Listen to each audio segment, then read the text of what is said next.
नमस्कार, मैं आरती सिंह। आप देख रहे हैं न्यूज 11 भारत। झारखंड में धान खरीदारी के नाम पर गड़बड़ियां सामने आ रही हैं। न्यूज 11 भारत कई जिलों में धान खरीदारी के नाम पर करोड़ों के घोटाले से संबंधित खबर दिखा चुका है। पलामू में धान खरीद घोटाले का नया मामला सामने आया है।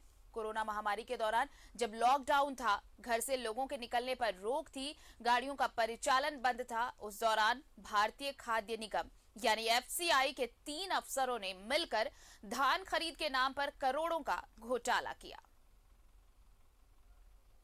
निवाला का घोटाला। कागज पर 16,250 क्विंटल धान की खरीदारी, पर असल में ठन ठन गोपाल। 3 करोड़ 25 लाख का प्रत्यक्ष गड़बड़ झाला। ढंग से जांच हो तो 25 करोड़ से ऊपर का खेल। धान खरीद के इस घोटाले का पर्दाफाश तब हुआ जब एफसीआई की सेंट्रल विजिलेंस टीम ने मामले की जांच की। विजिलेंस को शिकायत मिली थी कि पलामू में अफसर कागजी धान खरीदारी दिखाकर करोड़ों की हेराफेरी कर रहे हैं, एफसीआई को राजस्व का नुकसान पहुंचा रहे हैं। धान खरीदारी के नाम पर यह गड़बड़ी कोरोना काल के दौरान यानी 2020-21 में हुई। जांच टीम ने पड़ताल की तो पता चला कि अफसरों ने धान खरीद के नाम पर करोड़ों का घोटाला किया है। जांच टीम ने अपनी पूरी रिपोर्ट मुख्यालय को सौंपी, जिसके आधार पर एफसीआई झारखंड के क्षेत्रीय महाप्रबंधक हर्षित पटेल ने चैनपुर के डिपो इंचार्ज सहक्रय अधिकारी सोनल डांगिल, विश्रामपुर के डिपो इंचार्ज सहक्रय अधिकारी अमित गुड़िया और विश्रामपुर के ही डिपो इंचार्ज राकेश कुमार सिन्हा को तत्काल प्रभाव से निलंबित कर दिया। विजिलेंस टीम की रिपोर्ट में बताया गया कि पलामू से लेकर सरायकेला तक योजनाबद्ध तरीके से धान खरीदारी के नाम पर करोड़ों रुपए की हेराफेरी हुई है। इसकी जांच प्राइम एजेंसी सीबीआई से कराई जा सकती है, घोटाला व्यापक स्तर पर। अब इस तस्वीर को देखिए। इन मोहतरमा का नाम है अनीता किरकेट्टा। कहा जा रहा है कि इस घोटाले की सबसे अहम कड़ी यही मोहतरमा है। सरायकेला में एफसीआई प्रबंधक गुण नियंत्रक के पद पर थी। इन्होंने ही अफसरों को इस घोटाले की शिकायत की। अपने शिकायत में अनीता किरकेट्टा ने क्या बताया? मेरे मौखिक विरोध के बावजूद मेरा पदस्थापन सरायकेला जिले में कर दिया गया। पदस्थापन के बाद मुझ पर बीएसडब्ल्यूसी में सीएमआर के लिए किसी खास मिल का चावल खरीद करने के लिए कहा गया। जिस मिल का टैगिंग गोदाम में नहीं था, उस मिल का चावल स्वीकार करने के लिए दबाव बनाने का प्रयास हुआ, जिसका मैं विरोध करते हुए कही थी कि पहले उस मिल का टैग किया। समय बीत रहा था और मंडल प्रबंधक रांची के अलावा मंडल प्रबंधक डाल्टनगंज भी उस मिल का चावल स्वीकार करने का दबाव बना रहे थे। इसकी जानकारी मंडल प्रबंधक रांची और क्षेत्रीय कार्यालय रांची को भी दी गई।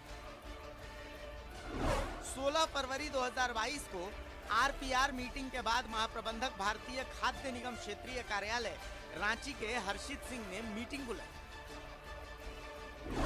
कई अधिकारियों के अलावा कुछ गोदाम प्रभारियों के साथ उनके कक्ष में मीटिंग बुलाई गई। मीटिंग में मैं भी शामिल था। मीटिंग के दौरान समस्त गोदाम प्रभारियों को हर्षित सिंह ने गाली देते हुए कहा कि तुम लोगों ने मामला अब तक क्यों नहीं सुलझा? तुम लोगों ने किस परिस्थिति में मिलों को एडवांस पेटी दी? मुझे 28 फरवरी 2022 तक किसी भी हाल में मामले का समाधान करने का आदेश मिला। राजधानी रांची के राज रेजिडेंसी और hotel quality in Bistupur Jamshedpur में भी मीटिंग की गई, जिसमें मुझ पर दबाव बनाया गया कि कहीं से भी चावल लाकर गोदाम में भर दो। सब मामला हम लोग मैनेज कर लेंगे। मुझे चेतावनी मिली थी कि अगर चावल की भरपाई नहीं होती है तो 6 मार्च 2022 को मेरे ऊपर एफआईआर दर्ज किया जाएगा।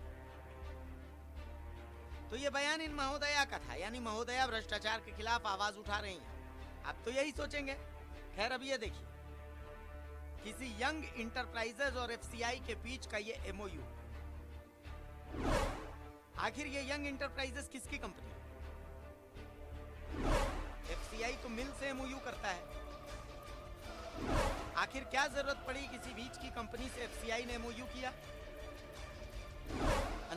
मार्केटा का यंग इंटरप्राइजेस से क्या संबंध? कोरोना काल में गरीबों के निवाले पर डाका पड़ा। एक एक दाना चावल का हिसाब देना होगा। अगर कोई ये सोच रहा है कि अपने पदाधिकारियों और अधिकारियों को शिकायत कर खुद के किए पाप छिपा लेगा, तो ये बड़ी गलतफहमी है। क्योंकि याद रखना होगा कि ये न्यूज़ 11 भारत है, जब तक तोड़ेगा नहीं तब तक छोड़ेगा नहीं। और चलिए हमारे साथ सहयोगी राकेश जुड़ रहे हैं, सीधे उनका रुख कर लेते हैं। राकेश, एक वक्त था कोरोना का जब लोगों को जरूरतें थी, लोगों तक निवाला पहुंचाने की भी कई बार ऐसी नौबत आई कि लोग निवाले को मोहताज हो रहे थे, दाने दाने को मोहताज हो रहे थे। लेकिन आपदा में कैसे अवसर तलाशा जाता है, इन घोटालेबाजों से समझा जा सकता है, इन्हें देखकर कहा जा सकता है। करोड़ों का घोटाला हुआ और एफसीआई के 3 अफसर इस घोटाले में शामिल, उन पर आरोप। बिल्कुल, देखिए ये पूरा जो मामला है पलामू प्रमंडल से जुड़ा हुआ है और 2020-21 जबकि कोरोना का काल था और समय लोग त्रासदी में थे, लोगों को ज़रूरत थी अनाज की, और उसी वक्त ये आप कह सकते हैं कि अब तक का सबसे बड़ा घोटाला आप इसे कह सकते हैं। लगभग 16,250 क्विंटल धान जो कि सिर्फ कागज़ पर खरीदारी हुई और असल में कुछ हुआ नहीं, तो पूरी तरीके से गड़बड़ झाला हुआ है। करीब 3 करोड़ 25 लाख का प्रत्यक्ष तौर पर अगर आप देखें तो ये घोटाला सामने आता है। अगर ढंग से जांच होती है तो ये रकम और कहीं ज़्यादा बढ़ जाएगी। और जिस लेवल का ये घोटाला हुआ है आरती, क्योंकि 16,250 क्विंटल कोई कम अनाज नहीं होता। आप समझ सकते हैं कि पूरा पलामू प्रमंडल कहीं ना कहीं अगर ढंग से यह अनाज मिलता तो लोगों तक राहत पहुंचती उस वक्त, और उस वक्त राहत की बहुत ज़रूरत थी। तो अगर इस लेवल पर घोटाला हुआ है तो जाहिर तौर पर किसी बड़ी एजेंसी से अगर जांच होती है, अगर पूरे मामले की जांच सीबीआई से होती है, तो आप समझ सकते हैं कि ये मामला और कितना बड़ा हो सकता है। कई बड़े चेहरे जो हैं इसके पीछे जो साजिश करता है वो बाहर आ सकते हैं। हालांकि एफसीआई की जो सेंट्रल विजिलेंस की जो टीम है वो फिलहाल मामले की जाँच की है और उसमें कुछ लोगों को दोषी पाया गया है, लेकिन अभी भी ज़रूरत है कि एक बड़े लेवल पर इसकी जांच हो, एक कमेटी बनाकर इसकी जांच हो। ज़रूरत पड़े तो राज्य सरकार को एफसीआई से माफ़ कीजिएगा सीबीआई से भी जांच की दिशा में पहल करनी चाहिए, क्योंकि घोटाला कहीं ना कहीं बहुत बड़ा है। 16,250 क्विंटल कोई छोटी आप कह सकते हैं कि धान नहीं है, बहुत बड़े मात्रा में है। और जो जानकारी है कि जो पैक्स के माध्यम से 200 क्विंटल लोगों को धान लेना था, कागज पर यह दिखाया गया है कि तमाम पैक्स के माध्यम से 400 क्विंटल भी लिए गए हैं। तो इस तरह का गड़बड़ झाड़ा, इस तरह का घोटाला ये कोई पहली तस्वीर नहीं है। हालांकि इस लेवल पर आप कह सकते हैं इस बड़े पैमाने पर यह पहली तस्वीर पलामू प्रमंडल से आई है। लेकिन आपने भी देखा होगा कि न्यूज़ 11 लगातार धान खरीद में जिस तरीके से घोटाला हुआ है राज्य में, उसकी परत दर परत हम खोलते रहे हैं और पलामू प्रमंडल के ही कई इस तरह के कारनामों को न्यूज़ 11 उजागर करता रहा है। इससे पहले भी आपने देखा होगा कि बड़े पैमाने पर पलामू प्रमंडल में घोटाला हुआ था, जिसके तार उत्तर प्रदेश, छत्तीसगढ़, गढ़वा से होते हुए उत्तर प्रदेश तक भी गया था। तो इस बार भी उसी जगह पर यह घोटाला हुआ है, बड़े पैमाने पर घोटाला हुआ है। सेंट्रल जो एफसीआई की जो सेंट्रल विजिलेंस की जो टीम है वो जांच ज़रूर कर रही है, लेकिन उस जांच में कई लोगों को बचाने की भी कोशिश हो रही है। जो मेन साजिश करता है वो फिलहाल पर्दे के पीछे है।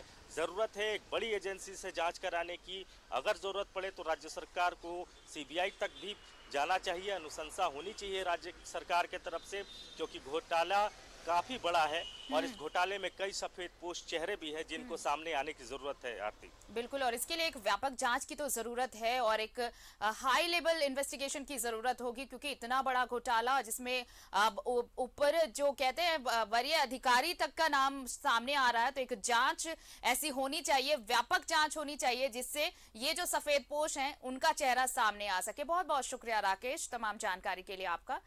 तो निवाला का घोटाला, ये करोड़ों का, और एफसीआई के 3 अफसरों पर घोटाले का आरोप। कागज पर तो धान खरीदारी हो गई, लेकिन ये धान गए कहां, किसे मिला, और ये किसी को पता नहीं।